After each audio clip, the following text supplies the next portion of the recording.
আপনি video upload করলেন আর 1 ঘন্টা পর ইউটিউব স্টুডিও খুললেন, দেখলেন 0 ভিউজ। অনেকেই ভাবে ইউটিউব ছোট চ্যানেলকে ইগনোর করে, কিন্তু আসল সত্যিটা হলো আপনার ভিডিওকে একটা সিক্রেট টেস্টের মধ্যে ফেলা হয়। আর এই টেস্টটা না বুঝলে আপনার অনেক ভিডিওই 0 ভিউতে আটকে থাকবে।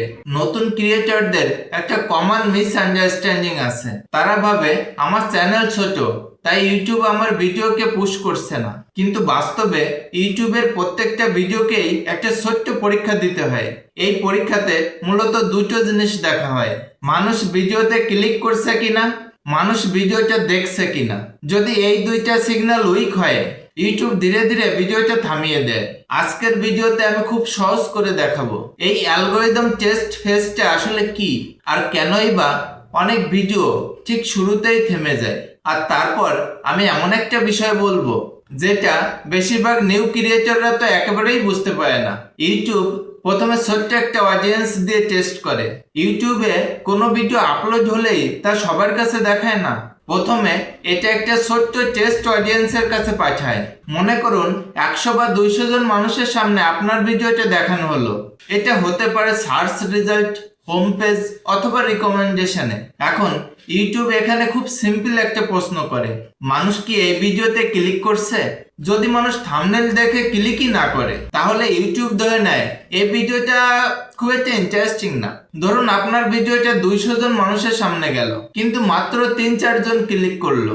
তখন অ্যালগোরিদম ভাবে ঠিক আছে, এই ভিডিওটা আর বেশি মানুষের সামনে দেখানোর দরকার নেই। তাই অনেক সময় দেখা যায় ভিডিও আপলোড করার পরে ইমপ্রেশন তো আসে, কিন্তু ভিউ আসে না। কিন্তু সমস্যাটা এখানেই শেষ না, কারণ কেউ যদি ক্লিক করেও, তারপর আরো একটা ইম্পর্টেন্ট টেস্ট শুরু হয়। মানুষ ভিডিওতে কতক্ষণ থাকে সেটাও বড় টেস্ট। এবার ধরুন মানুষ আপনার ভিডিওতে ক্লিক তো করলো, এখন অ্যালগোরিদম দ্বিতীয় আরো একটা জিনিস দেখে: মানুষ আসলে কতক্ষণ আপনার ভিডিওটা দেখছে। যদি কেউ ভিডিওতে ঢুকে মাত্র 10 সেকেন্ড পরেই বের হয়ে যায়, তখন অ্যালগোরিদম ভাবে এই ভিডিওটা ভিউয়ারদের ধরে রাখতে পারছে না। আর এটাকে বলা হয় ওয়াচ টাইম সিগন্যাল। একটা ছোট্ট উদাহরণ দিই। ধরুন দুইটা ভিডিও আছে। ভিডিও এ মানুষ ঢুকে মাত্র 10 থেকে 15 সেকেন্ড দেখেই বের হয়ে যাচ্ছে। ভিডিও বি যেখানে মানুষ 2 থেকে 3 মিনিট ধরে দেখছে। যে ভিডিওটা মানুষ বেশি সময় নিয়ে দেখছে, ইউটিউব অ্যালগোরিদম ওই ভিডিওটাই আরো বেশি মানুষের সামনে দেখায়। কিন্তু আসল ইন্টারেস্টিং জায়গাটা এখানেই। সিটিআর আর ওয়াচ টাইম এই দুটো একসাথে না হলে ভিডিওর ভিউ থেমে যায়। অনেক নিউ ক্রিয়েটররা এই ভুলটা করে। তারা ভাবে শুধু থাম্বনেল সুন্দর হলেই চলবে, কিন্তু অ্যালগোরিদম বাস্তবে দুটো জিনিসকেই একসাথে দেখে: সিটিআর, ওয়াচ টাইম। এই দুইটার ব্যালেন্স না থাকলে অ্যালগোরিদমের টেস্ট ফেজে ভিডিওটা পাস করতে পারে না। তাই তো অনেক ক্রিয়েটর ভাবে আমার ভিডিওটা ভালো ছিল, তবুও ভিউ আসেনি। আসলে ভিডিও খারাপ না, ভিডিওটা শুধু অ্যালগোরিদমের প্রথম টেস্টে পাস করতে পারেনি। আর এখানেই একটা বড় মিস্টেক বেশিরভাগ ক্রিয়েটররাই করে।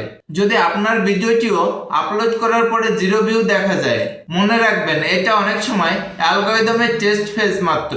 ইউটিউব প্রথমে দেখে মানুষ ভিডিওতে ক্লিক করছে কিনা, তারপর দেখে মানুষ ভিডিওটা দেখছে কিনা। এই দুইটা সিগন্যাল ভালো হলে ভিডিওটা ধীরে ধীরে আরো মানুষের কাছে যেতে শুরু করে।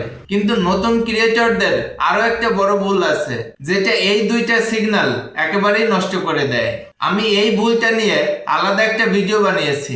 ওটা যদি আপনি বুঝতে পারেন, তাহলে দেখবেন আপনার পরের ভিডিওটা আরো ভালো পারফর্ম করবে।